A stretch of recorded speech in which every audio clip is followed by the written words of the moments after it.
Yasmin Curdy, inalis ang kanyang anak sa dating eskwelahan, homeschool na muna. Ibinahagi ng kapuso actress na si Yasmin Curdy sa kanyang mga taga-subaybay ang desisyon niyang ilipat sa homeschool ang kanyang anak na si Ayesha matapos umano itong makaranas ng bullying sa kanilang dating paaralan.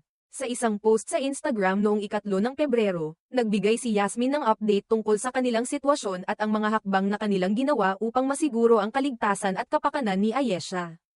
Ayon sa aktres, nagdesisyon silang mag-homeschool para kay Ayesha sa ilalim ng Cebu College Foundation. Ang hakbang na ito ay isang bahagi ng kanilang patuloy na pagsusumikap upang matulungan ang anak, habang siya ay patuloy na sumasailalim sa therapy kasama si Ms. Lu. Sa kanyang post, nagpasalamat si Yasmin sa kanyang mga guro at sa mga taong sumuporta sa kanila, lalo na sa kanyang dating high school teacher at principal sa kolehiyo.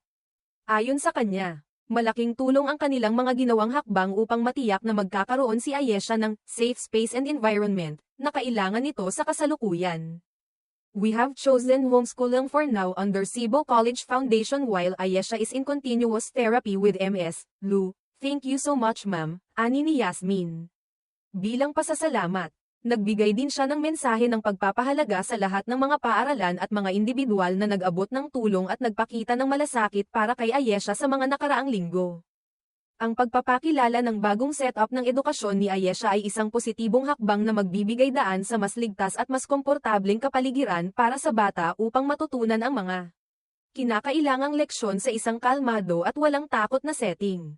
Matatandaan na ilang linggo na ang nakalipas ng i-broadcast ni Yasmin sa kanyang mga social media accounts ang kanyang pag-aalala ukol sa naranasan ng kanyang anak na si Ayesha sa dating paaralan nito.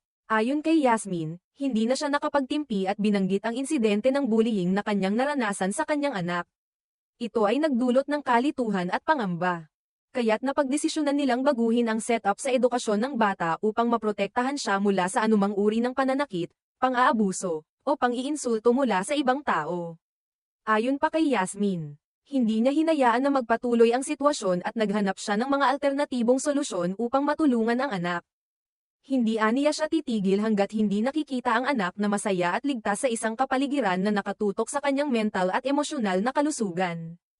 Ang pagkakaroon ng bagong sistema sa edukasyon ay nagbigay sa kanila ng pagkakataon na muling magsimula at makapag-adjust sa bagong setup na magbibigay kay Ayesha ng higit pang pangangalaga at atensyon. Sa kabuuan, ang desisyon ni Yasmin na mag-homeschool ay isang hakbang na magbibigay sa kanyang anak ng mas ligtas at mas tahimik na lugar upang matutunan ang mga bagay-bagay na hindi nakakatakot o nagiging sanhi ng stress. Ang kanyang mga hakbang ay naglalayong masiguro ang kabutihan at kaligayahan ni Ayesha, at sa pamamagitan ng suporta mula sa pamilya at mga guro, makakamtan nila ang mas magaan at mas masayang kinabukasan.